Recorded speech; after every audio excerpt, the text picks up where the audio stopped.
जी बेटा, एकदम करेक्ट जगह पर आए हो। आज हम क्या डिस्कस करेंगे? आज हम डिस्कस करेंगे आपका इकोनॉमिक्स का चैप्टर नंबर 3, जिसका नाम क्या है? Money and credit. और इस चैप्टर को करेंगे हम with special notes and interesting animated picture के साथ, ताकि ये चैप्टर आपको लंबे समय तक याद रह सके। अगर ये वाला चैप्टर आप स्टार्टिंग से लेके एंड तक मेरे साथ देखते हो तो यकीन मानिए मैं इस चैप्टर का आपको बना दूंगा एक्सपर्ट। तो विदाउट वेस्टिंग एनी टाइम हम चैप्टर को करते हैं शुरू।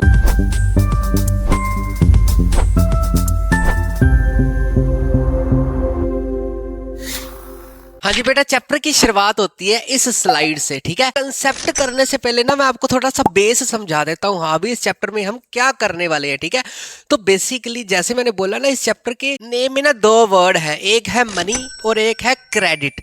मनी का मतलब होता है पैसे और क्रेडिट का मतलब होता है उधार। ठीक है, अब बेसिकली इस चैप्टर में हम क्या करेंगे, सारे के सारे चैप्टर में दो वर्ड्स के ऊपर ही घिरा रहेगा ये सारा चैप्टर। ठीक है, जैसे मनी का मतलब पैसे होता है ना, इस चैप्टर में ये देखेंगे हाँ भी, जब पैसे की इन्वेंशन नहीं हुई थी, मतलब जब पैसे नहीं होते थे, लोग क्या करते थे। ठीक है, और दूसरा वर्ड है जो क्रेडिट, उधार। उधार का मतलब क्या होता है? जब हम किसी से पैसे हमारे पास नहीं होते, एज ए लोन ले लेते हैं, तो उसको क्रेडिट बोलते हैं। ठीक है, तो हम इस चैप्टर में ये भी देखेंगे कि जब किसी के पास पैसे नहीं होते तो उधार कैसे लेता है, क्या कॉन्सिक्वेंसेस होते हैं, उधार लेना चाहिए कि नहीं लेना चाहिए, इस चैप्टर में आपको अच्छी तरह समझ आ जाएगा। ठीक है, तो बेसिकली बढ़ते हैं चैप्टर की सब हेडिंग की तरफ। ठीक है, तो इस स्लाइड की सब हेडिंग क्या है?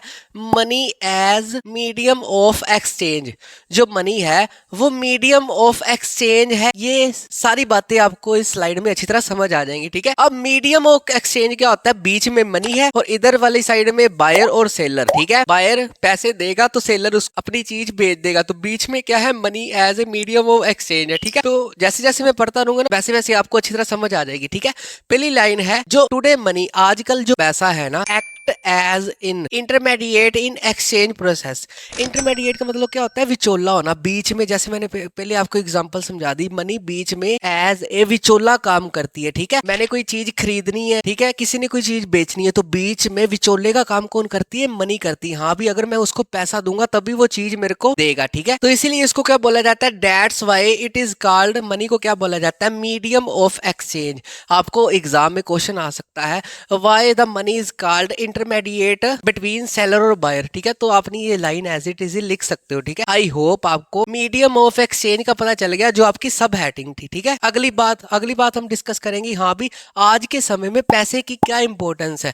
बड़ी ज्यादा इंपॉर्टेंट है ये। अगर तुम लोगों को क्वेश्चन आता है what is the importance of money, तो आप कुछ भी लिख सकते हो। हाँ भी, मनी से हम कुछ भी खरीद सकते हैं। अगर मनी ना हो तो वो कुछ नहीं खरीद सकता अपने जीवन में। ठीक है, तो उसकी लाइफ मनी के ऊपर ही डिपेंड होती है। जितना ज्यादा पैसा उतनी ज्यादा कंफर्ट लाइफ। ठीक है, तो अगला कंसेप्ट है मनी की इंपॉर्टेंस। मनी की क्या इंपॉर्टेंस है? ठीक है, use for buying goods. Money का यूज होता है गुड्स, चीजें खरीदने के लिए। सर्विसेज खरीदते हो, जैसे BSNL का पैक खरीद लिया, जियो का टॉक टाइम डलवा लिया, तो ये सर्विसेज ही है। ठीक है, एंड एवरीथिंग जिंदगी में जितनी भी चीजें पैसे के बिना नहीं आ सकती। ठीक है, इन आवर लाइफ, हमारी लाइफ में मनी की बड़ी ज्यादा इंपॉर्टेंस है। Money also give economic freedom. अब एक नया वर्ड आया ना, इकोनॉमिक और फ्रीडम। ठीक है, इकोनॉमिक फ्रीडम का मतलब क्या होता है? अगर हमारे पास मनी है तो हम फ्रीडम है, हमारे पास कुछ भी खरीद सकते हैं। हाँ भाई, अगर मैं मेले में जाता हूँ, मेरी जेब में 10,000 रुपीज है, तो मैं कुछ भी खरीद सकता हूँ मेले में। ठीक है, हमें फ्रीडम मिलती है, इकोनॉमिक फ्रीडम। ठीक है, अगर वैसे ही हमारे पास कुछ नहीं है तो हम देख के आ जाएंगे, बस कुछ नहीं खरीद पाएंगे। तो मनी से हर चीज प्राप्त हो सकती है। ठीक है, इस लाइन से ये पता चला हमें। ठीक है, आई होप यहां तक आपको सिंपल सा कंसेप्ट पता चल गया। ठीक है, अब अगली सिचुएशन, जैसे मैंने बोला था ना कि हम इस चैप्टर में ये भी डिस्कस करेंगे कि भाई मनी के पहले, जब मनी नहीं होती थी, उस समय क्या लोग करते थे। ठीक है, बड़ा इंपॉर्टेंट क्वेश्चन बन के आता होता है एग्जामिनेशन में, बताता हूँ कौन सा। ठीक है, कंसेप्ट अगला क्या है? Situation before the invention of money. जब मनी की इन्वेंशन नहीं हुई थी, उस समय लोग क्या करते थे?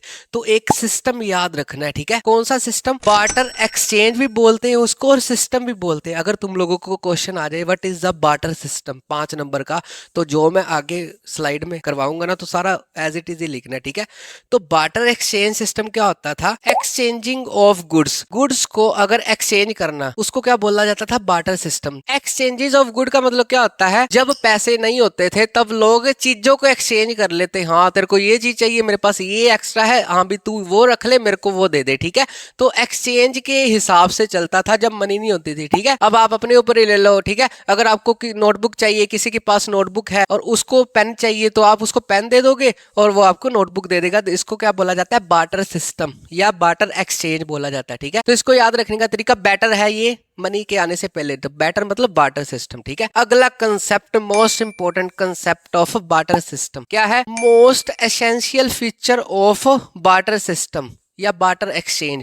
बार्टर एक्सचेंज का सबसे एसेंशियल फीचर मतलब बार्टर सिस्टम में अगर वो ना हो तो बार्टर सिस्टम नहीं हो सकता। इसको समझो, अगर मैं तुम लोगों को एग्जांपल दूं, most essential feature of your phone, तो आज के समय में फोन में क्या है, इंटरनेट। अगर इंटरनेट होगा तभी फोन चलेगा। अगर तुम लोगों को शॉर्ट क्वेश्चन भी आता है, what is the most essential feature of barter system, तो वो क्या है, डबल कोइंसिडेंस ऑफ वर्ड्स। बड़ा कॉम्प्लिकेटेड है, समझाता हूँ। जैसे जैसे वर्ड है वैसे वैसे बढ़ते रहो। ठीक है, अब कोइंसिडेंस क्या मतलब क्या होता है, मान लो आपका फ्रेंड 10 साल से आपको नहीं मिला, ठीक है, एकदम से आपको मिल जाता है, तो आप क्या बोलोगे, हाँ भी कोइंसिडेंटली मतलब हम आपस में मिल गए इत्तेफाक से। ठीक है, तो वर्ड्स क्या है, डबल। डबल मतलब दुगना, कोइंसिडेंस मतलब इत्तेफाक ऑफ वांट्स। तो बार्टर सिस्टम तभी पॉसिबल हो सकता है जब डबल कोइंसिडेंस ऑफ वांट्स हो। इसको बढ़िया तरीके से समझाता हूँ। एक पर्सन है राम, एक पर्सन है श्याम। राम के पास है पेंसिल और श्याम के पास है लैपटॉप। ध्यान से समझना, अब श्याम को चाहिए एक पेंसिल चाहिए और राम को एक लैपटॉप चाहिए। ठीक है, अब अगर दोनों की जरूरतें मैच कर गई तभी बार्टर सिस्टम होएगा। फिर दोनों क्या कर लेंगे, एक्सचेंज कर लेंगे। हाँ भी शाम तू पेंसिल लग ले, मेरे को लैपटॉप दे दे। ठीक है, दोनों की जरूरतें पूरी, दोनों अपने अपने घर में। ठीक है, तो डबल कोइंसिडेंस ऑफ वांट्स का मतलब क्या होता है, दोनों की वांट्स मतलब दोनों की जरूरतें कोइंसिडेंटली मिलनी चाहिए तभी बार्टर सिस्टम होएगा। अगर कोई चीज अपनी बेचने को नहीं तैयार तो बेचारा देने वाला घूमता फिरेगा, धक्के खाता फिरेगा। ठीक है, तो इसकी एग्जैक्ट डेफिनेशन क्या है, बोथ पार्टीज मतलब दोनों पार्टीज, कौन कौन सी, बायर एंड सेलर। दोनों पार्टी बायर और seller have to agree to sell and buy, एक दूसरे की एग्री हो सेल और बाय क्या करने में, ईच कॉमोडिटीज। कॉमोडिटीज मतलब जो उनके पास चीजें हैं, जैसे उसके पास पेन था, उसके पास लैपटॉप था, तो उन दोनों की चीजें उन दोनों के पास क्या था, उसको बोलते हैं कॉमोडिटीज। अगर सेलर और बायर एक दूसरे की चीजों को कोइंसिडेंटली देना चाहते हैं तो तभी बार्टर सिस्टम होएगा, नहीं तो नहीं होएगा। ठीक है, समझ आ गई ना तुम लोगों को, एज इट इज। ये आपने ये डेफिनेशन लिखनी है, पिछली बार एग्जाम में आया था, what is the meaning of double coincidence of wants. तो ऐसे ऐसे लिखोगे तो बायर और सेलर एक दूसरे की चीजों को, एक दूसरे की कमोडिटीज को अगर खरीदना और बेचना चाहते हैं तभी बार्टर सिस्टम होएगा। ठीक है, आई होप यहाँ तक आपको अच्छे से समझ आ गया। आगे हम क्या डिस्कस करेंगे, हाँ भी जो बार्टर सिस्टम किया है हमने, ये पूरा सिचुएशन 5 नंबर का जो बार्टर सिस्टम आएगा ना, तो पूरी राम कथा लिखोगे। ठीक है, अगला कंसेप्ट क्या है, बार्टर एक्सचेंज की लिमिटेशन। हाँ भी जो बार्टर सिस्टम है उसके ड्रॉबैक्स क्या है, लिमिटेशन क्या है। ठीक है, पहली लिमिटेशन टाइम कंज्यूमिंग। हाँ भी बहुत ज्यादा टाइम लगता है इसमें। मेरे को मान लो लैपटॉप चाहिए, मेरे पास पेंसिल है, तो मैं धक्के खा के एक बंदा ढूंढूंगा, हाँ भी पूरा दिन भकाई करके, हाँ भी किसके पास लैपटॉप है, किसको पेंसिल चाहिए। ठीक है, तो हम एक्सचेंज करने में बड़ा सारा टाइम लग जाएगा। अगर मेरे पास पैसे होते, ठीक है, तो मैं किसी भी दुकान पे जाता, आज के समय के अकॉर्डिंग, आज जैसे होता है, तो मैं किसी को भी पैसे देता तो मेरे को लैपटॉप दे देता, मेरी इतना टाइम नहीं लगता मेरे को। ठीक है, दूसरी, valuation of goods very difficult. समझो इस बात को, अब हमें पता है ना हर चीज की एक वैल्यू होती है। मान लो आपके पास कोई आईफोन लेके आए, ठीक है, आईफोन लेके बोले कि हाँ भी मेरे को तेरा घर चाहिए, ठीक है, तू मेरे को अपना घर दे दे, मैं तेरे को आईफोन दे दूंगा। आज के समय में दोगे आप, नहीं ना, तो वैल्यूएशन करना बड़ा डिफिकल्ट होता था पैसे के आने से पहले। ठीक है, अब मान लो किसी को पेंसिल, पहले क्या हुआ था, उसने, मैंने एग्जांपल कराई थी ना, पेंसिल दे दी थी और लैपटॉप ले लिया था, उन्होंने सोचा नहीं था। ठीक है, अगर वैल्यूएशन तो अलग अलग है ना दोनों की, पेंसिल की वैल्यूएशन अलग है, लैपटॉप की वैल्यूएशन अलग है। ठीक है, तो इसमें वैल्यूएशन लगाना बड़ा डिफिकल्ट होता था मनी के आने से पहले। ठीक है, बार्टर सिस्टम में मजबूरी में करना ही पड़ता था एक्सचेंज। ठीक है, हो सकता था उसकी चीज की वैल्यूएशन ज्यादा हो, पर उसको तो जरूरत है, उसको तो लेनी पड़ेगी मजबूरी में। ठीक है, अगली बात, two people with different types of needs. दो लोगों की अलग अलग नीड्स होती है। जैसे मैंने बोला था ना, हाँ भी मेरी नीड क्या है, मेरे को लैपटॉप चाहिए, मेरे पास पेंसिल है, तो मैं भकाई करके एक बंदा ढूंढूंगा, हाँ भी किसको पेंसिल चाहिए, तो दो लोगों की नीड अलग अलग हो गई ना। Must be there to satisfy each other needs. तो ये जरूरी होता है बार्टर सिस्टम में, तो एक दूसरे की नीड्स को सेटिस्फाई करवाना जरूरी होता है। ठीक है, अब मेरे को सेटिस्फाई कराना पड़ेगा, हाँ भी तेरे को पेंसिल चाहिए तो ये ले पेंसिल, मेरे को लैपटॉप दे दे। ठीक है, हो सकता है वो अगला बोले नहीं लैपटॉप की तो वैल्यू बड़ी ज्यादा है, मैं तेरे को पेंसिल कैसे दे सकता हूँ, तो मेरे को कन्विंस करना पड़ेगा, बहुत सारा टाइम लगेगा, वैल्यूएशन लगानी बड़ी मुश्किल होगी चीजों की। तो ये मनी के आने से पहले बार्टर सिस्टम चलता था। और बार्टर एक्सचेंज की सबसे बड़ी खासियत क्या थी, तो डबल कोइंसिडेंस होना चाहिए। और बार्टर सिस्टम की क्या क्या लिमिटेशन थी, इस स्लाइड में जितना करवाया, आई होप आपको अच्छी तरह समझ आ गया। नेक्स्ट स्लाइड में हम लोग डिस्कस करेंगे मॉडर्न फॉर्म ऑफ मनी। उसमें देखेंगे हाँ भी क्या है मॉडर्न फॉर्म ऑफ मनी में, ठीक है। तो without wasting any time we move to the next slide. हाँ जी बेटा, सॉरी फॉर डिस्टर्बेंस। एक छोटी सी आपको इन्फॉर्मेशन देनी है। इन्फॉर्मेशन किससे रिलेटेड है? इन्फॉर्मेशन रिलेटेड है ये वाले नोट्स से रिलेटेड, ठीक है। ये जो आप नोट्स के थ्रू पढ़ रहे हो जिससे 101% आपको सक्सेस मिले ही मिलेगी, ठीक है। तो इसके बारे में थोड़ी सी इन्फॉर्मेशन देनी है आपको। अगर ये आपने नोट्स का स्क्रीनशॉट ले रहे हो ना, तो यकीन मानिए इसका प्रिंट आउट बिल्कुल अच्छा नहीं आएगा। क्यों? क्योंकि बीच में मैं आ रहा हूँ, ठीक है। इसका प्रिंट आउट तो बिल्कुल बकवास आएगा, ठीक है। तो इसका सोल्यूशन है पीडीएफ, ठीक है। ये जो पीडीएफ है आपको बिल्कुल एचडी क्वालिटी की मिलेगी, ठीक है। तो मैं बात करता हूँ आपको, साथ साथ पीडीएफ दिखाता हूँ। पीडीएफ के साथ साथ बातें करते हैं हम। तो जैसे कि आप ये पीडीएफ देख रहे हो ना, पीडीएफ की खासियत क्या है कि यहाँ पर ना जैसे एक स्लाइड कवर होएगी ना, उसके नीचे जितने भी वेरी शॉर्ट क्वेश्चन आंसर बनेंगे, शॉर्ट क्वेश्चन आंसर बनेंगे और लॉन्ग क्वेश्चन आंसर बनेंगे, ठीक है। ये सारे के सारे मैं नीचे एक पीडीएफ में जितने भी कवर होंगे ना, कॉन्सेप्ट करवा दिया आपको, उसके नीचे जितने भी कवर होंगे वो सारे मैं नीचे डिटेल में दे दूंगा। पहली बात तो ये, ठीक है। और दूसरी बात, जैसे आप पीडीएफ में देख रहे हो ना, एक तो very short question answer, short question answer, long question answer, हर एक चैप्टर, ये तो सैंपल है। मतलब ऐसे जितने भी चैप्टर करोगे आपके हिस्ट्री के, ज्योग्राफी के, सिविक्स के और पॉलिटिक्स के जितने भी चैप्टर करोगे, ठीक है, उस सभी की पर्टिकुलर एक एक चैप्टर की लेंथी पीडीएफ है। इससे बाहर आपको एग्जामिनेशन में कुछ नहीं देखने को मिलेगा, ठीक है। इसमें लास्ट में मैंने क्या डाल दिए, एक्स्ट्रा क्वेश्चन भी डाल दिए, ताकि एक दो अगर रह भी जाते हैं कॉन्सेप्ट में तो आपको एक्स्ट्रा क्वेश्चन पढ़ के आसानी से समझ आ जाएगा, ठीक है। दूसरी बात, यहाँ पर जितनी भी पीडीएफ है ना, जितने भी क्वेश्चन आंसर है, एक स्लाइड कराने के बाद जितने भी क्वेश्चन आंसर बनेंगे उसकी मैं नीचे एक लाइन इंग्लिश की है, ठीक है, और दूसरी मैं साथ में हिंदी भी दे रहा हूँ, ठीक है। क्या होता है, हम इंग्लिश में कुछ वर्ड पढ़ते हैं ना, तो हमें समझ नहीं आता उसका मतलब। हम फ़ोन उठाते हैं, ठीक है, और डिक्शनरी उठाते हैं, तो फ़ोन उठाते हैं तो व्हाट्सएप चलाने में, फेसबुक चलाने में घंटों टाइम वेस्ट कर देते हैं। तो बेसिकली इससे क्या होएगा, आपको एक इंग्लिश की लाइन पढ़ी, उसके बाद आप हिंदी में उसका मतलब आपने साथ साथ देख सकते हो, आपको कोई भी दिक्कत नहीं होगी, ठीक है। आई होप ये नोट्स आपने देख लिए, ठीक है। अब बात करते हैं कि भाई इस पीडीएफ की खासियत क्या है। इस पीडीएफ की सबसे बड़ी खासियत है कि जो एनसीईआरटी के डीप कंसेप्ट है ना, आपको वहां पर बिल्कुल ट्रिकी वे से क्लियर हो जाएंगे। आपको रीडर उठाने की जरूरत नहीं पड़ेगी। बस आपने एक स्लाइड पढ़ ली, उसके नीचे जितने भी क्वेश्चन आंसर बनेंगे वो हिंदी और इंग्लिश के साथ आपको बढ़िया समझ आ जाएगी, ठीक है।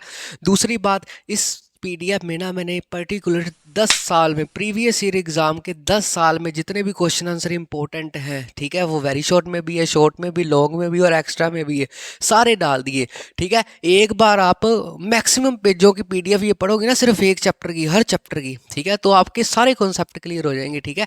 और उसके बाद very short question answer, short question answer, long question answer जितने भी डिस्कस किए एक स्लाइड में मैंने ट्रिक से बताऊंगा और नीचे बढ़िया तरीके से दे दूंगा, आपको समझ आ जाएगी। और लास्ट बात, यहाँ पर मैंने एक्स्ट्रा क्वेश्चन भी डाल दिए, ठीक है, जैसे मैंने बताया, ठीक है।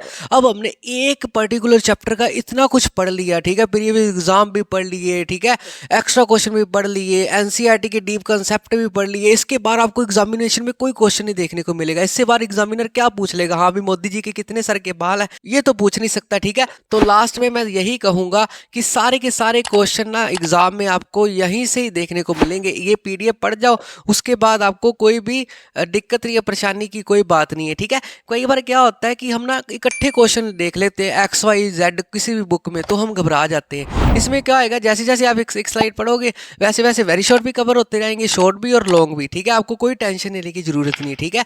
आई होप ये पीडीएफ के बारे में आपको अच्छी तरह समझ आ गई। अब इसको डाउनलोड कैसे करेंगे हम, डाउनलोड है link in the description box में लिंक है, उसके ऊपर क्लिक करके आप डायरेक्टली नोट्स को डाउनलोड कर सकते हो, ठीक है। अब बढ़ते हैं चैप्टर में, चलो चलते हैं। हाँ जी बेटा, आई होप ये पिछली वाली स्लाइड आपको अच्छी तरह समझ आ गई। इस वाली स्लाइड में जैसे मैंने लास्ट में बताया था पिछली वाली स्लाइड के, कि इस वाली स्लाइड में क्या करेंगे, मॉडर्न फॉर्म्स ऑफ मनी, कि पैसे की आजकल जो चलती है वो कौन कौन सी फॉर्म्स हैं, ठीक है। जो मैं यहाँ पर लिखी ना फॉर्म्स, इसके अलावा भी बहुत सारी डिस्कस करेंगे जो आज के टाइम में एट प्रेजेंट टाइम चलती है, ठीक है। तो मेन हेडिंग क्या रहेगी स्लाइड की, मॉडर्न फॉर्म्स ऑफ मनी, पैसे की मॉडर्न फॉर्म कौन सी है, ठीक है। तो बेसिकली जो मनी है ना, मनी को क्या बोला जाता है, मीडियम ऑफ एक्सचेंज। पिछली स्लाइड में हमने डिस्कस कर लिया था, ठीक है, इन द ट्रांजैक्शन। और मोस्ट इंपोर्टेंट लाइन, ठीक है, मनी आल्सो इल्यूमिनेट, इल्यूमिनेट का मतलब होता है खत्म करना, the needs of double coincidence of wants.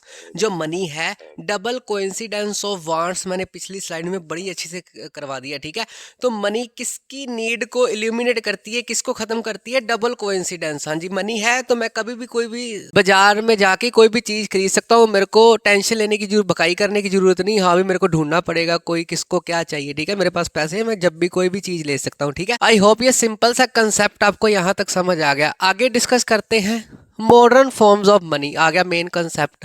अगर तुम लोगों को शॉर्ट क्वेश्चन भी आता है what is a modern form of money, तो उसमें दो चीजें आप लिखोगे, currency and deposit with bank. दोनों के बारे में बताता हूँ। करेंसी के बारे में जितना भी मैं कंसेप्ट लिखा है ना, इससे बाहर कोई एग्जामिनेशन में नहीं आएगा, ठीक है। अगर तुम लोगों को क्वेश्चन आता है एक्सप्लेन करेंसी, तो जो मैं बोलने जा रहा हूँ ना वो लिख देना, बस फुल नंबर मिल जाएंगे, ठीक है। करेंसी क्या है, यूनिट ऑफ एक्सचेंज। एक्सचेंज करने का यूनिट है। हर देश की करेंसी अलग अलग होती है। इंडिया की है रुपीस, बहुत सारे देशों में अलग अलग नाम है पैसों के, ठीक है। तो उसको क्या बोला जाता है, यूनिट ऑफ एक्सचेंज। एक्सचेंज करने का यूनिट होता है, ठीक है। जैसे किसी ने कोई चीज खरीदनी है, किसी ने बेचनी है, तो बीच में मनी एज ए एक्सचेंज का काम करती है, विचोलने का, सेम वही बात आएगी, ठीक है। दूसरी बात याद रखना, मोस्ट इंपोर्टेंट पॉइंट है ये वाला, control by central bank of country. किसी भी देश का सेंट्रल बैंक, जो सेंट्रल बैंक है, किसी भी देश का जो सेंट्रल बैंक होता है ना, वो उसी देश के सारे बैंकों को कंट्रोल करता है। जैसे हमारा आरबीआई बैंक है ना, तो मनी किसके द्वारा कंट्रोल की जाती है, सेंट्रल बैंक के द्वारा, ठीक है। जैसे इंडिया का सेंट्रल बैंक कौन सा है, RBI, reserve bank of India, जो सभी बैंकों को कंट्रोल करता है। इसके बारे में अगली स्लाइड में डिस्कस करेंगे, ठीक है। अगली बात, ऑथराइज्ड बाय गवर्नमेंट। हाँ जी, जो मनी है ऐसे नहीं है कि आप घर पे छाप रहे हो, ठीक है, 10 रुपए का नोट या 20 रुपीज का या 50 रुपीज का, नहीं। जो गवर्नमेंट सरकार द्वारा मान्यता प्राप्त होता है वही नोट मार्केट में चलता है। तो authorise by government as it is, ये लिखने हैं पॉइंट्स, ठीक है। अब लास्ट में मैंने क्या बोला था आपको, जैसे इंडिया की करेंसी क्या है, रुपीस, ठीक है। इंडिया की करेंसी क्या है, रुपीस है, ठीक है। जैसे बांग्लादेश में टका चलता है, यूएसए में डॉलर चलता है, वैसे ही इंडिया में रुपीस चलते हैं, ठीक है। आई होप ये करेंसी का कंसेप्ट आपको पता चल गया, ठीक है। मॉडर्न फॉर्म ऑफ मनी में करेंसी आएगी, करेंसी को मैंने एक्सप्लेन कर दिया, एज इट इज ही लिखोगे, ठीक है। उसके बाद डिपॉजिट विद बैंक। आजकल के समय में ये मनी की मॉडर्न फॉर्म्स है, ठीक है। अब पैसा है ना, लोग बैंक में जमा कराते हैं। बैंक में क्यों कराते हैं, डिपॉजिट विद बैंक का मतलब क्या होता है, डिपॉजिट मतलब जमा, विद बैंक, बैंक में डिपॉजिट कराते हैं। इसकी खासियत क्या है, जो वर्कर्स नाउ डेज, जो वर्कर्स है ना आज के समय में, receive there salaries, salary receive होती है। हमें सभी को पता है, कोई ना कोई जो वीडियो देख रहा है उसके पेरेंट्स भी कहीं ना कहीं प्राइवेट या गवर्नमेंट काम कर रहे हैं, उनकी सैलरीज बैंक में ही आती है, या एक्स्ट्रा मनी होती है, have extra cash deposit with bank, bank में डिपॉजिट कर लेता है, ठीक है। पहले बैंक वगैरह नहीं होते थे पुराने समय में, ठीक है, जब बार्टर सिस्टम चलता था, तो लोग अब बैंक्स में ज्यादा सेफर मानते हैं, ठीक है। आ गया दूसरी, अगला पॉइंट भी सेम वही बात, सेफर। जो बैंक डिपॉजिट विद बैंक है वो ज्यादा सेफर मोड है, ठीक है, चोरी नहीं कर सकता, ठीक है। विड्रॉल ऑन डिमांड, हम डिमांड में विड्रॉल कर सकते हैं, निकलवा सकते हैं। This is the two modern forms of money, ठीक। यहाँ तक आई होप आपको फुल कंसेप्ट समझ आ गया। अगर तुम लोगों को शॉर्ट क्वेश्चन आता है what is the modern form of money, तो करेंसी लिखोगे, डिपॉजिट विद बैंक लिखोगे और उसको एक्सप्लेन करोगे, फुल नंबर प्राप्त करोगे, ठीक है, मतलब फुल नंबर आप लोगे, ठीक है। उसके बाद मनी की बात चली ना, पैसों की, ठीक है। तो पैसे के बारे में दो बातें आपने याद रखनी है। पहले पैसे की क्या फॉर्म थी और अब पैसे की क्या फॉर्म है, मोस्ट इंपोर्टेंट कंसेप्ट है ये, ठीक है। दो बातें डिस्कस करेंगे पैसे में, मॉडर्न फॉर्म ऑफ मनी, ठीक है, and traditional forms of money. Traditional मतलब पुराने, जैसे ट्रेडिशनल ड्रेसेस नहीं डालते हम, स्कूल की स्किट्स वगैरह होती है जो पुरानी, मतलब पुरानी ड्रेसेस, मतलब ट्रेडिशनल फॉर्म मतलब पुरानी फॉर्म्स क्या थी मनी की, ठीक है। अब मॉडर्न फॉर्म सबसे पहले डिस्कस करते हैं। मॉडर्न फॉर्म मतलब लाइक पेपर नोट्स हो गए, कॉइन्स हो गए, एक्सेट्रा। आजकल पेपर के भी नोट चलते हैं, कॉइन्स भी चलते हैं, ये सारी मॉडर्न फॉर्म है, ठीक है। अब अगली बात ना मोस्ट इंपोर्टेंट है, इसका क्वेश्चन बनता होता है, ठीक है। कौन सा, पहले लाइन पढ़ देता हूँ। जो मॉडर्न फॉर्म ऑफ मनी होती है ना, without any use of its own. समझो इस बात को, क्या बोला है मैंने, without any use of its own, ठीक है।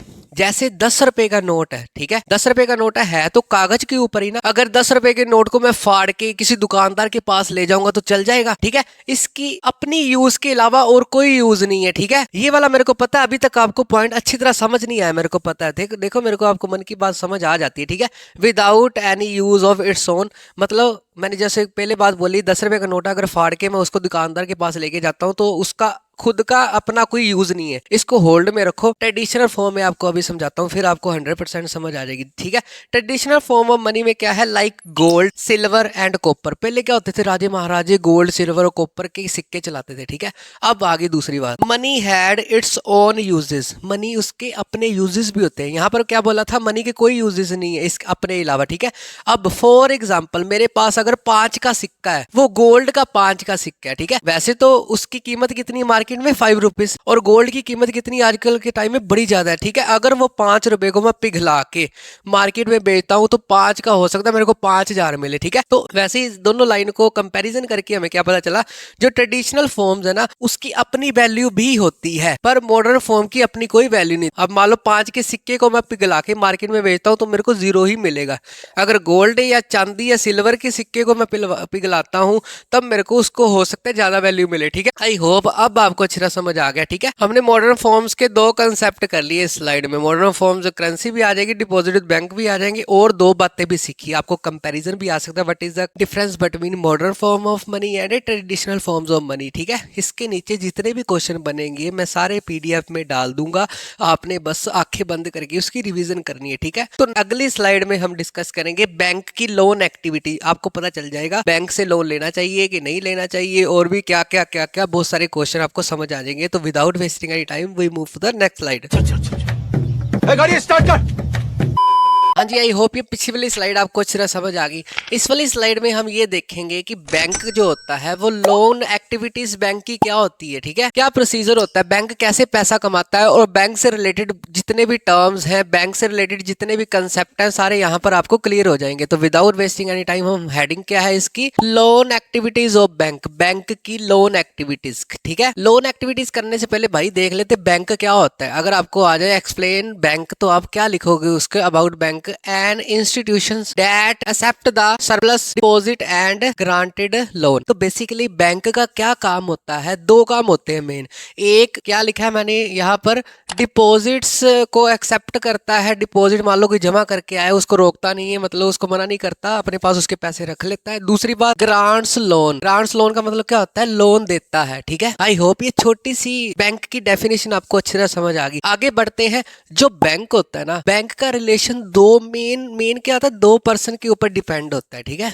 एक बैंक में डिपॉजिटर्स होते हैं और एक बैंक के बोरोवर्स होते हैं, ठीक है। डिपॉजिटर कौन से लोग होते हैं, जो पैसे जमा करवाते हैं, ठीक है।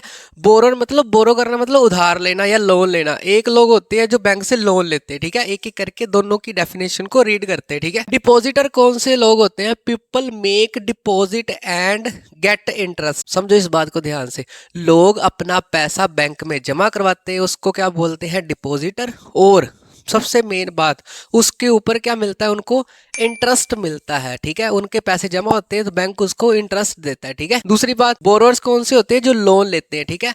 People take loan and repay loan with high rate of interest. जो लोग बैंक से लोन लेते हैं, मान लो किसी ने कोई बिजनेस शुरू करना है या किसी भी तरीके का, तो वो लोग बैंक से लोन लेते हैं। एक ऐसे लोग होते हैं बोरोवर होते हैं, और दूसरी बात हायर इंटरेस्ट के साथ वो बैंक को पे कर देते हैं, ठीक है। आई होप यहाँ तक आपको 3 कंसेप्ट पता चल गए, एक तो बैंक की डेफिनेशन और एक डिपॉजिटर और बोरोवर की डेफिनेशन आपको अच्छे से समझ आ गई, ठीक है। अब मैं ना आपको समझाता हूँ, हाँ भी बैंक पैसे कैसे कमाता है, ठीक है। समझाऊंगा कैसे, ब्लैक स्क्रीन के ऊपर, ठीक है। Loan activities of bank heading है ना, जो उससे हमें ये पता चलेगा अब कि बैंक कैसे अपनी अर्निंग करता है, ठीक है। अब जो बैंक होता है ना, उसका रिलेशन 2 मेन पर्सन के साथ होता है। जैसे मैंने बताया, डिपॉजिटर होते हैं और बोरोवर्स होते हैं। डिपॉजिटर मतलब पैसे जमा करवाने वाले, बोरोवर्स मतलब लोन लेने वाले, ठीक है। अब डिपॉजिटर, हम ना 100 रुपीज की एग्जांपल लेंगे, ठीक है। मान लो डिपॉजिटर ने अपना 100 रुपीज जमा करवाए, ठीक है, और उसको 1 मंथ का एग्जांपल यही है, ठीक है। 1 मंथ के 10 रुपीज उसको एज ए इंटरेस्ट मिल गए। हाँ भी उसने पैसे जमा कराए बैंक में, तो बैंक ने क्या किया, 10 रुपीज उसको ब्याज दे दिया, और टोटल कितनी हो गई यहाँ पर, 110 रुपीज। ये डिपॉजिटर के नीचे आ जाएगा। अब बात करते हैं बोरर। अब मान लो कोई लोन लेने वाला बंदा है, वो 100 रुपीज बैंक से लोन लेता है, ठीक है। और बैंक, मैंने यहाँ पर लाइन लिखी थी ना, हायर रेट ऑफ इंटरेस्ट, मान लो इसका रेट ऑफ इंटरेस्ट क्या है, 30 रुपीज बना, ठीक है। रेट ऑफ इंटरेस्ट क्या बना बैंक का, 30 रुपीज। तो टोटल बोरोवर ने कितने पैसे पे किए, 130 रुपीज, ठीक है। अगर इन दोनों को हम माइनस करते हैं, किसको, डिपॉजिटर को और बोरोवर की जो स्टेटमेंट है, तो 130 में से अगर 110 माइनस होते हैं तो बैंक की अर्निंग क्या हुई, 20 रुपीज, ठीक है। अर्निंग कितनी हुई बैंक की, अब 20 रुपीज। अब 20 रुपीज चाहे वो प्राइवेट बैंक है चाहे वो सरकारी बैंक है, ठीक है, वो 20 रुपीज में अपना कुछ भी कर सकते हैं। नए एटीएम्स उन्होंने कई लगाने हैं या अपनी नई ब्रांचेस खोलनी है, ठीक है। हाँ जी, आई होप ये एनिमेशन के साथ आपको अच्छी तरह समझ आ गया, ठीक है। तो बेसिकली पेपर में अगर तुम लोगों को आता है what is the main function of bank, तो दो लिखोगे, डिपॉजिटर होते हैं, बोरोर होते हैं, और इनकी डेफिनेशन के साथ बढ़िया हेडिंग के साथ आपने एक्सप्लेन करना है। वैसे भी मैं पीडीएफ में डाल दूंगा 10 ईयर में कितने क्वेश्चन आए थे, इंपॉर्टेंट सारे नीचे डाल दूंगा विद हिंदी के साथ साथ, ठीक है।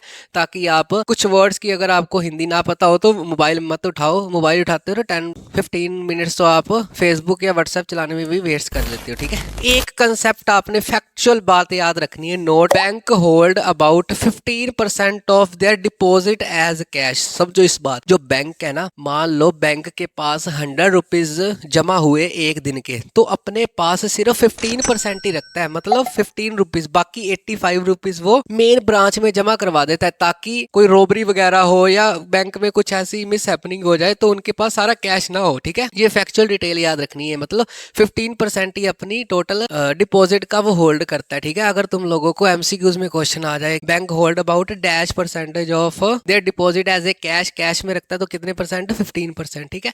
आई होप यहाँ तक कंसेप्ट आपको समझ आ गया। हम लोग किसके बारे में पढ़ रहे हैं, बैंक के बारे में। तो बैंक से रिलेटेड कुछ टर्म्स याद कर लेते हैं। सबसे पहले नाम सुना होगा आपने चेक के बारे में, चेक के बारे में डिस्कस कर लेते हैं। और बैंक से रिलेशन है किसका, डिमांड डिपॉजिट के बारे में। तुम लोगों को फुल फ्लैश क्वेश्चन आ सकता है अबाउट चेक और डिमांड डिपॉजिट, तो आपने जो मैं कराऊंगा एज इट इज लिखना है, ठीक है। सबसे पहले चेक के बारे में बात कर लेते हैं। चेक जैसे आप पिक्चर देख रहे हो ना, एक पेपर के जैसा होता है, ठीक है। बेसिकली इसका डेफिनेशन क्या है, चेक की डेफिनेशन ध्यान से रीड करना, ठीक है। ए रिटन ऑर्डर, एक रिटन ऑर्डर होता है टू ए बैंक, बैंक को एक रिटन ऑर्डर होता है to transfer money from one account to another. Bank को एक रिटन ऑर्डर देता है एज ए पर्सन। मान लो मैं बैंक में, मेरा एचडीएफसी में खाता है, तो मैं एचडीएफसी की चेकबुक लेके जाऊंगा, तो मैं बोलूंगा हाँ भी मैंने फलाने पर्सन को पैसे देने, तो उसको चेक काट के दे दूंगा, उसके बैंक अपने आप उसके अकाउंट में ट्रांसफर कर देगा, मतलब मैंने रिटन ऑर्डर दिया, ठीक है। तीसरी बात, it is safer and easiest way, ये इजी भी है फिर सेफर भी है। कैसे, मैं अगर मान लो कोई बड़ी दूर रहता है तो उसको पैसे देने जाऊंगा, हो सकता है मेरे रास्ते में कोई लूट ले, ठीक है।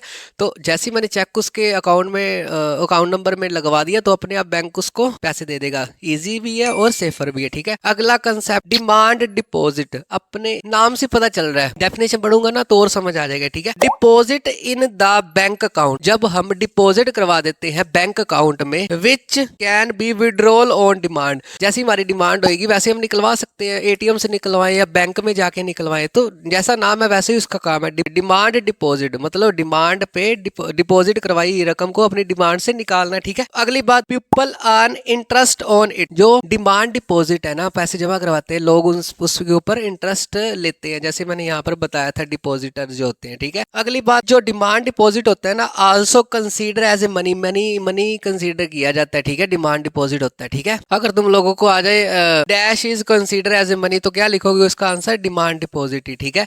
आई होप यहाँ तक फुल फ्लेज कंसेप्ट आपको अच्छी तरह समझ आ गया, ठीक है। इसकी प्रैक्टिस के लिए मैं नीचे क्वेश्चन दे दूंगा, बस जैसी स्लाइड खत्म होगी आपने प्रैक्टिस बड़ी अच्छे से करना है। If you want a good result, आपके 95% प्लस नंबर आएंगे एसएसटी में, ये मेरी गारंटी है, बस मेरे अकॉर्डिंग पढ़ लो, ठीक है। अगली स्लाइड में हम करेंगे 2 डिफरेंट क्रेडिट सिचुएशन। हाँ भी, ये क्रेडिट सिचुएशन क्या थी, 2 स्टोरी थी, बड़ा इंटरेस्टिंग है। नेक्स्ट स्लाइड में मिलते हैं, without wasting any time we move to the next slide. चलो चलते हैं। चलो भाई देखो अब मैं क्या करता हूँ।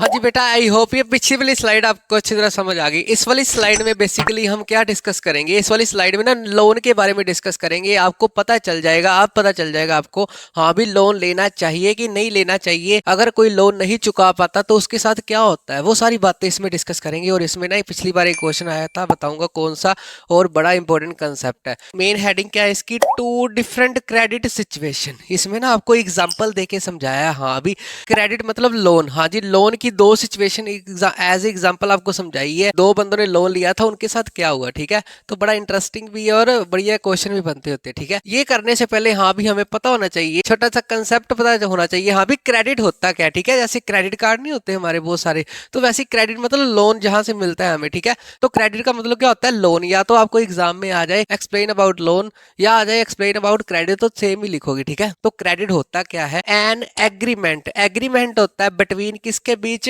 लेंडर के बीच में और बोरोवर के बीच में, ठीक है। लेंडर मतलब पैसे देने वाला और बोरोवर मतलब पैसे लेने वाला, उधार उठाने वाला, ठीक है। उन दोनों के बीच में एग्रीमेंट होता है, ठीक है। ऑफ मनी, चाहे वो मनी ले, ठीक है, बोरोवर, गुड्स और सर्विस। लेंडर की या तो मनी यूज करता है या गुड्स यूज करता है या उसकी सर्विस को यूज करता है, उसका एग्रीमेंट होता है in return for the future payment with interest. जो बोरर होता है ना, वो इंटरेस्ट के साथ एक पर्टिकुलर टाइम के लिए उसका प्रिंसिपल रिटर्न करता है, ठीक है। चाहे उसने लेंडर की मनी ली है, चाहे उसने लेंडर की कोई गुड्स ली है, चाहे उसकी लेंडर की कोई सर्विस ली है, तो उसके बदले में वो उसको प्रिंसिपल के साथ इंटरेस्ट देता है। ये एग्रीमेंट होता है, ठीक है। आई होप ये छोटी सी आपको डेफिनेशन क्रेडिट की समझ आ गई, ठीक है। अब मेन हेडिंग क्या थी, टू डिफरेंट क्रेडिट सिचुएशन। तो उसमें ना हमने दो स्टोरीज, आपकी बुक में ना दो स्टोरीज है, टू स्टोरीज ऑफ क्रेडिट, उधार की दो स्टोरीज है, ठीक है। एक सलीम भाऊ की, ठीक है, और दूसरा स्वप्ना, ठीक है। सलीम और सपना की हमने स्टोरी से कुछ लेना देना नहीं है, हमने क्या करना है, उससे जितने क्वेश्चन बनते हैं उससे हमारा लेना देना है, ठीक। सलीम भी लोन लेता है और स्वप्ना भी लोन लेती है, ठीक है। सलीम की पिक्चर नहीं है, ठीक है, स्वप्ना की है जो आप ये देख रहे हो, ठीक है। तो सलीम की मैंने ऐसी लगा दी ये वाली पिक्चर, ठीक है। तो सलीम ना लोन उठाता है, उसने ना शूज बनाने थे 2000, आई थिंक, मेरे को कमेंट बॉक्स में बताना, आपकी बुक में 2000 ही है ना, 2000 शूज का उसको कॉन्ट्रैक्ट मिला, उसने लोन उठाया, ठीक है। उस समय फेस्टिवल सीजन चल रहा था, तो कर करा के ना उसने पैसा भी कमा लिया और जिससे लोन लिया था वो भी रिटर्न कर दिया, ठीक है। ये स्टोरी समझ आ गई। स्टोरी से हमने कुछ नहीं लेना, मतलब सलीम ने जो लोन लिया था वो इंटरेस्ट के साथ वापस भी कर दिया और पैसे भी कमा लिए, ठीक है। अब सपना की बात करें, उसने ना एग्रीकल्चर के लिए लोन लिया था, ठीक है। लोन लेने के बाद उसने फसल उगाई और फसल खराब हो गई, ठीक है। फसल इतनी अच्छी नहीं हो पाई, उसने दोबारा से लोन लिया, मतलब वो कर्जे के जंजाल में फंस गई, ठीक है। उस लोन वो लौटा नहीं पाई, उसकी सिचुएशन बड़ी ज्यादा खराब होगी। तो ये दो स्टोरीज है, ठीक है। अब दो स्टोरीज से हमने सीखने को क्या मिला, यहाँ पर मैंने इमोजीज लगाई ना, सलीम की स्माइली, ठीक है, और सपना की जो रोती, मतलब उसका कर्ज उतरा नहीं, क्रेडिट जो उसने लिया था उसका उतरा नहीं, ठीक है। अब सलीम की स्टोरी से हमें क्या सीखने को मिला, ये पेपर में आ सकता है, ठीक है। दिस सिचुएशन, सलीम की सिचुएशन में क्या हुआ, क्रेडिट प्ले ए वाइटल मतलब जरूरी एंड पॉजिटिव रोल। हाँ भी यहाँ पर जो क्रेडिट है ना, जो लोन है, उसने एक पॉजिटिव रोल प्ले किया। हाँ भी उस बंदे को पैसे भी कमा के दिए और उस बंदे ने उस पैसे में से इंटरेस्ट के साथ प्रिंसिपल रिटर्न कर दिया जिससे भी लिया था, ठीक है। अब सपना के केस में क्या था, सपना का सपना ही रह गया था, ऐसे याद रख लो। हाँ भी अच्छे दिन आएंगे, ठीक है उसके। दिस सिचुएशन, इस सिचुएशन में क्या होगा, क्रेडिट पुश द बोरोवर। जो क्रेडिट था ना, उसने बोरोवर को पुश किया, किसके लिए, इनटू ए सिचुएशन, एक ऐसी सिचुएशन में धकेल दिया, from which recovery is very painful. यहाँ पर उसकी रिकवरी बड़ी पेनफुल हो सकती है, ठीक है। हो सकता है जिससे उसने लोन लिया वो सारी उम्र उसके घर काम करना पड़े उसको, ठीक है। इन दो सिचुएशन से ये पता चला, हाँ भी जो लोन है ना, क्रेडिट है, घर में बैंड बाजे भी बजा सकता है और उसकी बैंड भी बजा सकता है, ठीक है। समझ आ गई। तो ये आपके लक के ऊपर डिपेंड है, हाँ भी लोन लेना चाहिए कि नहीं लेना चाहिए, ठीक है। कौन सा क्वेश्चन आया था पिछली बार, डेब्ट ट्रैप। ट्रैप का मतलब होता है फंसना, ठीक है। जो कोई भी लोन ना चुका पाए तो उस सिचुएशन को क्या बोला जाता है, डेब्ट ट्रैप, ठीक है। इसकी डेफिनेशन क्या है, जब borrower unable to repay loan, मतलब रीपे नहीं कर पाए, तब ऐसी सिचुएशन आ जाती है, ठीक है। आपको पेपर में पिछली बार एक क्वेश्चन आया था, क्या आया था, what is the reason behind डेब्ट ट्रैप। रीजन क्या है, एक रीजन तो हमें पता ही चल गया, हाँ भी अगर किसी ने कोई लोन लिया, अगर उसकी फसल खराब हो जाती है किसान की, तो वो कर्जे के जंजाल में फंस जाता है, इसलिए किसान ज्यादातर फांसियां लगा के सुसाइड कर लेते ना, तो वो यही रीजन होता है, ठीक है। तो बेसिकली दो मेन रीजन है डेब्ट ट्रैप के। सबसे पहले क्रॉप फेलियर, क्रॉप फेल हो जाती है, फेल वो नहीं होता कि पेपर दे दिया उसने फेल होगी, ठीक है, वो फेल नहीं, क्रॉप खराब हो जाती है। दूसरा कारण most important, use credit for non productive purpose. जो क्रेडिट होता है ना, वो नॉन प्रोडक्टिव पर्पस के लिए यूज होता है, इसीलिए कर्जे के जंजाल में फंस जाता है। अब मेन सवाल, नॉन प्रोडक्टिव पर्पस कौन से होते हैं। मान लो मैंने लोन लिया, मान लो मैं स्वप्ना हूं, ठीक है, मैंने लोन लिया, ठीक है। लोन किस लिए लिया मैंने? फसलों के लिए लिया, ठीक है। जैसे ही मेरे को लोन मिल जाएगा, ठीक है, मैं हो सकता है उसकी कार ले लूं, ठीक है, हो सकता है मैं मॉल में जाके सारा पैसा उड़ा दूं, फूक दूं, तो वो नॉन प्रोडक्टिव होता है। प्रोडक्टिव क्या होता है? अगर वो मैं लोन लेता तो मैं फसल उगाता, सलीम की तरह अपने उधार चुकाता। पर नॉन प्रोडक्टिव मतलब अपने ऐशो आराम में पैसा उजाड़ दो और बाद में कर्जे के जंजाल में फंस जाओ, ठीक है। तो ये क्वेश्चन बन के आया था पिछली बार डेब्ट ट्रैप का, ध्यान रखना, ठीक है। आई होप ये टू स्टोरी और क्रेडिट के बारे में आपको अच्छी तरह समझ आ गया। एट लास्ट, हम लास्ट में क्या कह सकते हैं भाई? At last we can say क्या कह सकते हैं? क्रेडिट में बी यूजफुल। हाँ भी मे भी लगा दी ना, हाँ भी क्रेडिट में भी यूजफुल हो सकता है। और मे पुट द क्रेडिटर, जो क्रेडिटर है जिसने उधार लिया है, इनटू ए डेब्ट ट्रैप, उसको कर्जे के जंजाल में फंसा भी सकता है, ठीक है। अब ये आपके लक के ऊपर डिपेंड है। अगर आप लोन लेते हो, लक के ऊपर डिपेंड भी है, अपनी हरकतों के ऊपर भी डिपेंड है, ठीक है। नॉन प्रोडक्टिव पर्पस के लिए हम यूज करेंगे तो अपनी बैंड अपनी खुद बजाएंगे हम, ठीक है। आई होप ये वाली स्लाइड आपको अच्छी तरह समझ आ गई। जो अगली वाले 2 पेज है ना आपकी बुक के, ये वाले, ठीक है, इसमें क्या है? लोन एग्रीमेंट्स के बारे में बताया गया है। बस जितना मैं करवाऊंगा ना उतना आप कर लेना, वो अगली वाली स्लाइड में उसके बीच में मैं करवा दूंगा, कोई टेंशन लेने की बात नहीं है।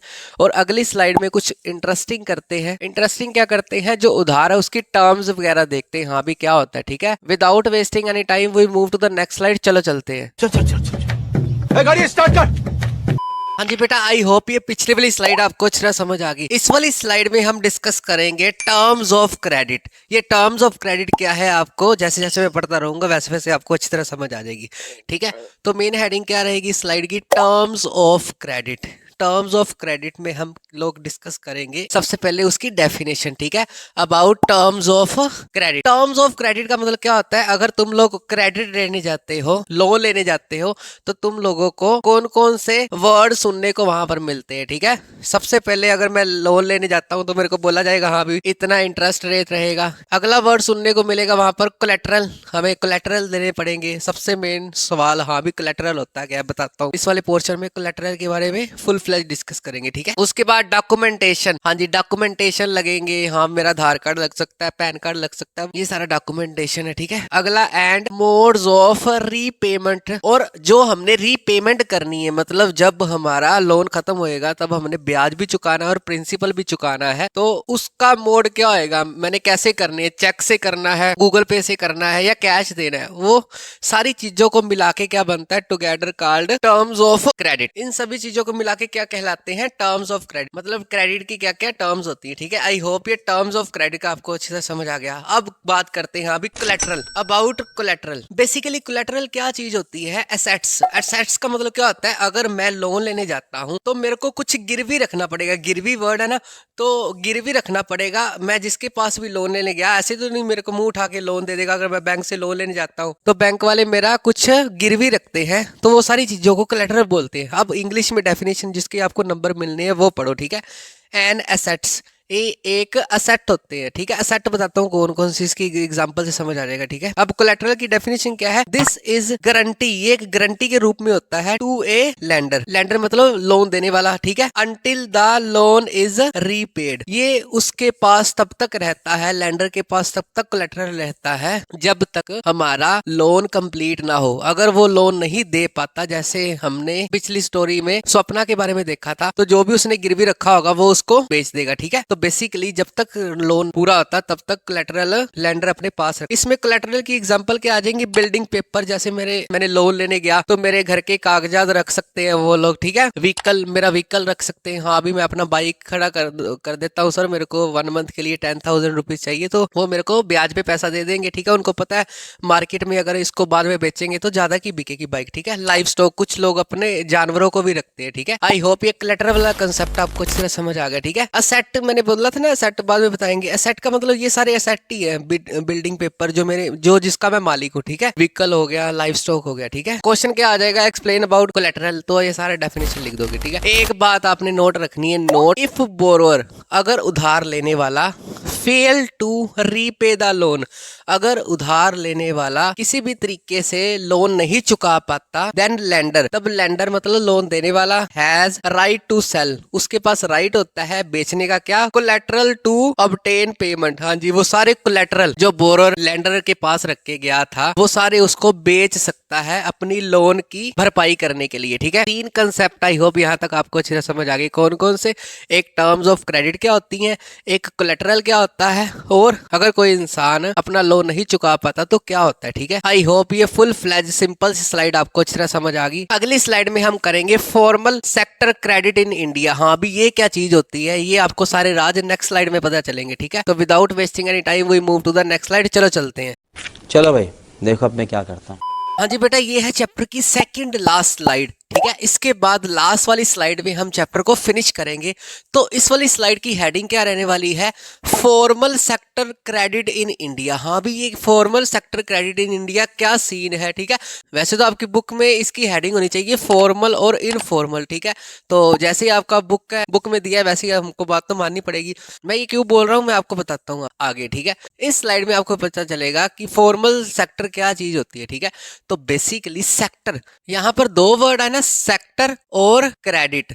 सेक्टर का मतलब होता है पार्ट, क्रेडिट का मतलब आपको अच्छी तरह पता चल गया होगा लोन। हम कौन कौन से सेक्टर से लोन ले सकते हैं, अगर मैंने लोन लेना है तो कौन कौन से सेक्टर है, यही है बस स्लाइड का नाम। ठीक है, तो इस स्लाइड की स्टार्टिंग होती है sector. There are 2 sector, 2 sector हैं जहां से हम लोन प्राप्त कर सकते हैं। अगर किसी ने लोन लेना हो तो वो लोन ले सकता है। 2 सेक्टर है, 2 पार्ट है, ऐसे समझ लो। ठीक है, सबसे पहले है फॉर्मल सेक्टर और उसके बाद है इनफॉर्मल सेक्टर। आपको पेपर में पिछली बार ये क्वेश्चन आया था, what is the difference between formal sector and informal sector credit in India. ठीक है, इंडिया में अगर किसी इंडिया के पर्सन ने उधार लेना है तो फॉर्मल सेक्टर कौन से होते हैं और इनफॉर्मल सेक्टर कौन से होते हैं, बड़ा इंटरेस्टिंग है। ठीक है, इसीलिए मैंने बोला था इस स्लाइड का नाम क्या होना चाहिए, फॉर्मल सेक्टर और informal sector credit in India. ठीक है, तो सबसे पहले एग्जांपल देख लेते हैं। हाँ जी, सस्पेंस खत्म हो जाएगा। हाँ भी फॉर्मल कौन से होते हैं और इनफॉर्मल कौन से होते हैं। ठीक है, फॉर्मल वैसे वो होते हैं जो सरकार के द्वारा कंट्रोल किए जाते हैं, और इनफॉर्मल क्या होते हैं जो सरकार के द्वारा कंट्रोल नहीं किए जा सकते। और भी बड़ी सारी बातें होती है इसमें। ठीक है, फॉर्मल सेक्टर में आ जाएंगे सारे बैंक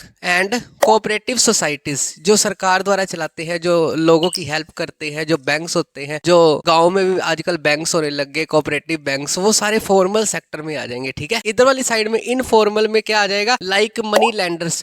मनी लैंडर्स मतलब जिनके पास बहुत सारा पैसा है ब्याज पे देने के लिए। ठीक है, अमीर किसान भी बोल सकते हो, या जिसके पास बड़ा सारा पैसा है। ठीक है, लैंड लैंडर्स जिनके पास बड़ी सारी लैंड होती है वो भी पैसा उधार पे देते हैं। ठीक है, रिलेटिव्स हमारे रिश्तेदार भी आ जाते हैं इसमें, फ्रेंड से भी हम उधार पकड़ लेते हैं। वो सारे एक्सेप्टराइज किस में आ जाएंगे, फॉर्मल इनफॉर्मल सेक्टर में। ठीक है, अगर आपको एग्जांपल आ जाए, ये आपको ना एमसीक्यूज में आ सकता है, 3 इनफॉर्मल के दे देंगे, 1 फॉर्मल का, आउट वन आउट भी ढूंढ सकते हो। ठीक है, अगली फॉर्मल की मोस्ट इंपोर्टेंट बात, जो फॉर्मल होते हैं ना under the supervision of RBI, reserve bank of India की सुपरविजन में होते हैं। मतलब रिजर्व बैंक ऑफ इंडिया इनकी देखरेख करता है। हाँ भी जो फॉर्मल सेक्टर है, चाहे वो बैंक है, ठीक है, वो अपना काम सही ढंग से काम कर रहे हैं कि नहीं कर रहे, चीटिंग तो नहीं कर रहे कोई। ठीक है, जैसे एग्जाम में टीचर नहीं खड़ा होता, हाँ भी हम कोई चीटिंग वगैरह नहीं कर रहे, तो वैसे ही आरबीआई ये देखता है कोई बैंक गलत तरीके से काम ना करे। ठीक है, और भी क्या क्या करता है आरबीआई आल्सो मॉनिटर मतलब होता है देखरेख करनी,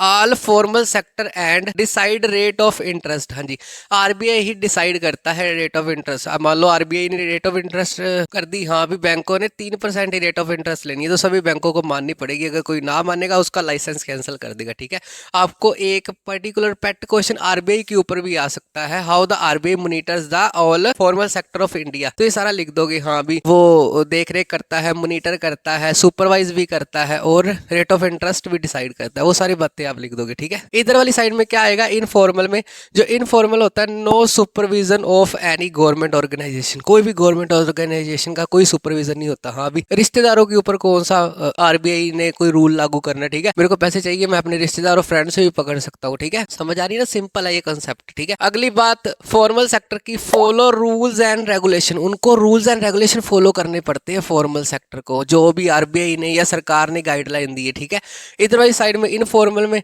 not follow any rules and regulation. इनको कौन सा रूल्स एंड रेगुलेशन करने हैं। ठीक है, बैंक ने मान लो 3% इंटरेस्ट निकाली है आरबीआई ने, तो ये मनी लैंडर हो सकता है कि ये 10% के ऊपर अपना ब्याज दे, इनको कौन कोई रोकता है। ठीक है, आगे हम डिस्कस करेंगे करेंगे लोग इनसे ही लोन क्यों लेना पसंद करते हैं, जो पुअर पीपल होते हैं, बड़ा वो भी कॉन्सेप्ट बड़ा इंपॉर्टेंट है, ठीक है। उसके बाद जो फॉर्मल सेक्टर की लो रेट ऑफ इंटरेस्ट, यहाँ पर ना रेट ऑफ इंटरेस्ट लो होती है, एक्सप्लॉयटेशन नहीं किया जाता, ठीक है। और इनफॉर्मल में हाई रेट ऑफ इंटरेस्ट, यहाँ पर हाई रेट ऑफ इंटरेस्ट होती है। यहाँ पर ये मनी लैंडर्स वगैरह अपनी मर्जी से रेट ऑफ इंटरेस्ट लगाते हैं, जो नहीं दे पाता वो डेब्ट ट्रैप में फंस जाता है, जैसे पिछली वाली स्लाइड्स में डिस्कस किया था, ठीक है।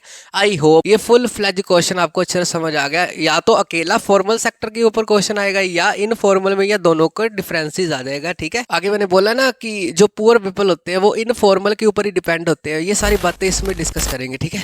अबाउट पुअर हाउस होल्ड्स, जो गरीब घर किसान होते हैं या गरीब घर के लोग होते हैं, उनके बारे में कुछ बातें जान लेते हैं, ठीक है। They still depend on informal sector of credit. Question ये आ सकता है आपको, why the poor households are still depend on informal sector, मतलब इनफॉर्मल सेक्टर के ऊपर ही जो गरीब किसान है या गरीब लोग हैं उनके ऊपर ही डिपेंड क्यों होते हैं, वो लोग फॉर्मल सेक्टर की तरफ क्यों नहीं जाते। तो ये सारे का आंसर आप सेम ही लिखोगे, ठीक है। इसका फर्स्ट रीजन क्या है, bank loan more difficult for them. जो बैंक लोन होते हैं ना गरीब किसानों के लिए बड़े डिफिकल्ट होते हैं। हाँ, अभी बैंक वाले ये बोलते हैं पहले ये डॉक्यूमेंट लेके आओ, ये आधार कार्ड लेके आओ, 36 तरह के गेड़े लगवाते हैं उनसे। पर ये इनफॉर्मल वाले मनी लैंडर, मान लो कोई किसी के नीचे काम कर रहा है तो उसको वैसे ही लोन दे देंगे, हाँ भी इतने % के ऊपर ले ले, उनसे कौन सा उन्होंने कोई चीज रखनी है, ठीक है। तो डॉक्यूमेंटेशन किसानों के पास या गरीब लोगों के पास नहीं होते, इसलिए वो इनफॉर्मल की तरफ जाते हैं, ठीक है। कोलेटरल्स, उनके पास कोलेटरल की कमी होती है। कमेंट बॉक्स में बताओ अब कोलेटरल क्या होते हैं, ठीक है। अगली बात, banks are not present everywhere in rural India. गाँव में आजकल तो सीन चेंज हो रहा है, पर अभी तक भी कई सारे गाँव में बैंक्स वगैरह नहीं खुले हैं, तो जिसके चक्कर में जो गरीब हाउस होल्डर्स है उनको इनफॉर्मल की तरफ जाना पड़ता है। अगर बैंक होएगी उनके गाँव में तो वहां से भी लोन ले सकते हैं, ठीक है। दो बातें समझ आ गई। अगली बात, मोस्ट इंपोर्टेंट पॉइंट है ये चैप्टर का, ठीक है। Banks give loan only productive purpose. जो बैंक है ना उनको सिर्फ और सिर्फ प्रोडक्टिव पर्पस के लिए लोन देता है। प्रोडक्टिव पर्सन, मान लो मैंने एजुकेशन के लिए लोन देना है तो वो एजुकेशन के लिए ही मैं फिल कर सकता हूँ और कहीं नहीं फिल कर सकता। मान लो मैंने फसलों के लिए करना है तो मेरे को पूरा हिसाब बैंक को देना पड़ेगा, हाँ भी इतने बीज खरीदे, इतने मैंने यहाँ पर पानी डाला, इतने पैसे चाहिए, वो उस हिसाब से मेरा बिल पास करेंगे, ठीक है। बट इनफॉर्मल सेक्टर, जो इनफॉर्मल सेक्टर है, ये सारे रिश्तेदार हो गया, मनी लैंडर्स हो गया, ठीक है, फ्रेंड्स हो गए, ये क्या करते हैं, गिव लोन फॉर प्रोडक्टिव के लिए भी देते हैं और नॉन प्रोडक्टिव पर्पस के लिए भी देते हैं। मान लो मैं किसान हूं, मैंने अपनी बेटी की शादी करवानी है तो बैंक को ऐसे तो नहीं बोल सकता ना, हाँ भी मैंने दहेज देना है, मेरे को लोन दो, ठीक है। तो वो लोग मना कर देंगे, ठीक है। अगर मैं अपने मनी लैंडर के पास जाऊंगा या आड़ती के पास जाऊंगा, हाँ भी सर मेरे को लोन चाहिए, वो मेरे को दे देगा, ठीक है। तो इसके चक्कर में जो पुअर हाउस होल्डर्स हैं वो इनफॉर्मल के ऊपर ही डिपेंड होते हैं। बैंक उन्हें सिर्फ प्रोडक्टिव के लिए लोन देता है, इनफॉर्मल उनको प्रोडक्टिव के लिए भी देता है और नॉन प्रोडक्टिव के लिए देता है। मान लो मैंने किसी को रिश्वत देनी है तो बैंक को ऐसे थोड़ी बोलूंगा, हाँ मेरे को रिश्वत देनी है, मेरे को लोन चाहिए, तो वो धक्के मार के बाहर निकाल देंगे, ठीक है। पर ये लोग मेरे को दे देंगे लोन, ठीक है। आई होप ये दो कॉन्सेप्ट बड़े आपको अच्छी तरह समझ आ गए। उसके बाद इस स्लाइड को पढ़ते हुए लास्ट में क्या बोल सकते हैं, एट लास्ट हम क्या बोल सकते हैं, वी कैन से, क्या से कर सकते हैं, चीप एंड अफोर्डेबल। चीप मतलब सस्ता, अफोर्डेबल मतलब जिसको हर कोई ले सकता है। Credit is crucial for any country development. किसी भी देश की डेवलपमेंट के लिए, क्रूशियल का मतलब क्या आता है, जरूरी। किसी भी देश की डेवलपमेंट के लिए ये जरूरी है उनके लोगों को चीप लोन मिले एंड अफोर्डेबल, जो हर कोई पे कर सके विद इंटरेस्ट। हर देश की डेवलपमेंट के लिए ये जरूरी है उनके लोगों को चीप और अफोर्डेबल लोन मिल सके, ताकि वो अपनी तरक्की कर सके और बाद में अपने देश की तरक्की हो सके, ठीक है। कहने का ये मतलब है कि इनके चक्कर में ना फंसे, सरकार को कोई कदम उठाने चाहिए। हाँ भी जैसे हमने बोला ना, बैंक नोट एवरीवेयर, तो बैंक करो, ठीक है। बैंक डिफिकल्ट ना हो, इतना ज्यादा कॉम्प्लिकेटेड ना हो लोगों के लिए, पुअर लोगों के लिए। पहले इंस्ट्रक्शन दे दो, हाँ भी ये सामान चाहिए, ये डॉक्यूमेंटेशन चाहिए, दोबारा धक्के ना खाने पड़े। तो लोग फॉर्मल सेक्टर की तरफ ही जाए ताकि उनका एक्सप्लोटेशन ना हो, ठीक है। आई होप ये फुल फ्लैश स्लाइड आपको अच्छी तरह समझ आ गई। इसके दो क्वेश्चन बनते होते हैं, या तो फॉर्मल और इनफॉर्मल के लिए, या पुअर हाउस होल्ड क्यों डिपेंड है इनफॉर्मल में, ठीक है। और साथ में मैं पीडीएफ में सारे क्वेश्चन डाल दूंगा विद हिंदी विद एक्सप्लेनेशन। आपको कोई टेंशन लेने की जरूरत नहीं, एक बार ये स्लाइड पढ़ोगे आपको अच्छी तरह समझ आएगा, ठीक है। हम बढ़ते हैं लास्ट स्लाइड की तरफ। लास्ट स्लाइड में करेंगे SHG। हाँ भी ये SHG क्या है, सारे राज उस नेक्स्ट स्लाइड में खोलेंगे, ठीक है। तो without wasting any time we move to the next slide. चलो चलते हैं। चल गाड़ी स्टार्ट कर। हाँ जी बेटा, इंतजार की घड़ियां हुई खत्म। ये है बिल्कुल लास्ट स्लाइड। आई होप वो पिछली वाली सारी स्लाइड्स आपको अच्छी तरह समझ आ गई। इस स्लाइड को करने के बाद आपका एग्जामिनेशन में कोई भी क्वेश्चन नहीं रहेगा, ठीक है। इसकी 101% मेरी गारंटी है। बस आपने क्या करना है, जैसी एक स्लाइड होती रहेगी ना, उसके नीचे मैंने इतने इंपॉर्टेंट क्वेश्चन नीचे डाले ना, तो आपने बस उसको रीड आउट करना है, ठीक है, जिससे आपके 101% 95% प्लस मार्क्स आएंगे SST में, ठीक है। तो वेस्ट नहीं करते। इस स्लाइड की मेन हेडिंग क्या है? SHG। जैसे मैंने बोला था, S का मतलब है सेल्फ, H का मतलब है हेल्प, G का मतलब है group. Self help group for poor. इस स्लाइड में ये देखेंगे कि हाँ, सेल्फ हेल्प ग्रुप और पुअर का क्या रिलेशन है, ठीक है। तो बेसिकली जैसे मैं पढ़ता रहूंगा वैसे वैसे आपको समझ आती रहेगी, ठीक है। अब ऑल अबाउट SHG, जहां पर भी SHG लिखा होगा तो समझ लेना सेल्फ हेल्प ग्रुप की बात हो रही है, ठीक है। ये ग्रुप लोगों का ग्रुप होता है, गाँव में बेसिकली बनाते हैं। ना तो इनका फॉर्मल सेक्टर से कुछ लेना देना होता है, ना इनफॉर्मल। मतलब ये ना लोग ये फॉर्मल सेक्टर से लोन लेते हैं, ना इनफॉर्मल। मतलब सेल्फ अपनी ही हेल्प करता है ऐसा ग्रुप, ऐसे समझ लो, ठीक है। इस ग्रुप के फीचर्स क्या है, आपको एग्जाम में मोल्ड करके भी क्वेश्चन आ सकता है। What is the feature of SHG, तो सारी बात लिखोगे, ठीक है। 15 to 20 members of same village. एक ही विलेज में 15 से 20 लोगों का ग्रुप बना के रखते हैं वो लोग। एक ग्रुप में कितने मेंबर होते हैं? 15 से लेके 20 तक, ठीक है। सिंपल लाइन है। दूसरी बात, इट्स एम, इनका एम क्या होता है? जो सेल्फ हेल्प ग्रुप गाँव में बनते हैं, बेसिकली गाँव में बनते हैं, पुअर लोग बनाते हैं, ठीक है। लिखा ना यहाँ पर पुअर लोग, ठीक है। तो बेसिकली इनका एम क्या होता है? Pool the saving of poor people. मतलब एक पुअर लोगों की जो सेविंग को पूल करना, मतलब उनकी सेविंग को बढ़ाना या उनको सेविंग करने की आदत डालना। And self employment opportunities. अब मान लो किसी के पास पैसा नहीं है, तो वो सेल्फ हेल्प ग्रुप से ही लोन लेके अपना सेल्फ एम्प्लॉयमेंट अपॉर्चुनिटी शुरू कर सकता है, ठीक है। अपना कोई भी रोजगार चला सकता है, ठीक है। अगली बात, each member saving 25 to 100 rupees. जो एक मेंबर है ना, वो कितने पैसे सेव करता है एक ग्रुप में? 25 से लेके 100 रुपए तक, ठीक है। Depending the strength of group. ये ग्रुप की स्ट्रेंथ के ऊपर डिपेंड करता है, ठीक है। जितनी ज्यादा स्ट्रेंथ होगी, हो सकता है वो 25 से 100 है, कोई और अपने मर्जी से पैसे डिसाइड कर लेते हैं, ठीक है। एवरेज पार्टिसिपेशन कितनी करते हैं? 25 से लेके 100 रुपए तक एक बंदा सेव करता है अपने पैसों को, ठीक है। दूसरी बात, SHG जो सेल्फ हेल्प ग्रुप है, provide reasonable rate of interest there members. जो सेल्फ हेल्प ग्रुप है ना, मान लो एक ग्रुप में 10 मेंबर है, वो 10 में से किसी एक को पैसे की जरूरत पड़ गई, ठीक है। तो वो ग्रुप उसको बड़े ही रीजनेबल इंटरेस्ट के ऊपर उसको ब्याज पे पैसे दे देता है, ठीक है। जैसे हमने किया ना, इनफॉर्मल सेक्टर भी पैसे देता है ब्याज पे, फॉर्मल भी देता है। उनकी रेट ऑफ इंटरेस्ट ज्यादा होती है, ये तो थोड़ी सी रेट ऑफ इंटरेस्ट होती है, इतना नहीं होता, ठीक है। आई होप जितना करवाया आपको अच्छी तरह समझ आ गया। उसके बाद, if any self help group regular in the saving, then after 1 or 2 year it eligible for bank loans, ठीक है। जब कोई भी सेल्फ हेल्प ग्रुप किसी भी विलेज का 1 या 2 साल तक लगातार सेविंग करके दिखाता है किसी की बैंक को, उस ग्रुप की हेल्प करने के लिए बैंक भी उसको लोन देता है, ठीक है। इसमें इस पॉइंट से हमें ये पता चला, हाँ भी सरकार भी ये सेल्फ हेल्प ग्रुप के फेवर में है। अगली बात, self help group organised by women. Most important, जो सेल्फ हेल्प ग्रुप होता है ना, मोस्टली 99% वो महिला उसको हैंडल करती है। मतलब उसकी लीडर कौन होती है? महिलाओं का ग्रुप होता है, ठीक है। ऐसा नहीं है कि आदमी नहीं आते, उसमें मेल्स भी होते हैं। बेसिकली उसको ऑर्गेनाइज कौन करती है? वुमेन करती है, ठीक है। They are regular meeting about. अपना सेल्फ हेल्प ग्रुप में सिर्फ पैसे की बात नहीं होती, हाँ भी सेविंग की बात होती है, ठीक है। वो कुछ और इश्यूज के ऊपर भी बात करते हैं, ठीक है। जैसे सोशल इश्यूज सच है, जैसे समाज में, सोशल मतलब समाज, इशू मतलब प्रॉब्लम, समाज में इश्यूज होते हैं, उसके बारे में भी डिस्कस करते हैं इस ग्रुप में। जैसे हेल्थ, गांव में हेल्थ अगर किसी की खराब है या कोई ऐसा बीमारी फैल गई, तो उसके ऊपर भी डिस्कशन करेंगे, ठीक है। डाउरी, ठीक है, दहेज की प्रथा से अगर कोई वुमेन परेशान है तो उसके सोल्यूशन के लिए भी बात की जाएगी इस ग्रुप में, ठीक है। डोमेस्टिक वायलेंस मतलब घर पे जो अत्याचार होता है वुमेन्स के ऊपर, उसके ऊपर भी डिबेट चलती है, उसको सुधारने की कोशिश करते हैं, ठीक है। Last one is child marriage. ये सारे सोशल इश्यूज है। मतलब चाइल्ड मैरिज जो छोटी उम्र में लड़कियों की शादी कर दी जाती है पैसों के चक्कर में, तो ये सारी प्रॉब्लम्स को इशू किया जाता है इन सेल्फ हेल्प ग्रुप में, ठीक है। आई होप ये फुल फ्लैश चैप्टर आपको अच्छी तरह समझ आ गया। इसके बाहर आपको कोई भी क्वेश्चन देखने को नहीं मिलेगा, ठीक है। जितने भी क्वेश्चन बनेंगे मैं नीचे PDF में डाल दूंगा, बस आपको बढ़िया रिवीजन करनी है उसकी, और आपका 101% बढ़िया रिजल्ट आएगा, ठीक है। तो मिलते हैं किसी और चैप्टर में किसी और दिन। Bye, take care, have a nice day.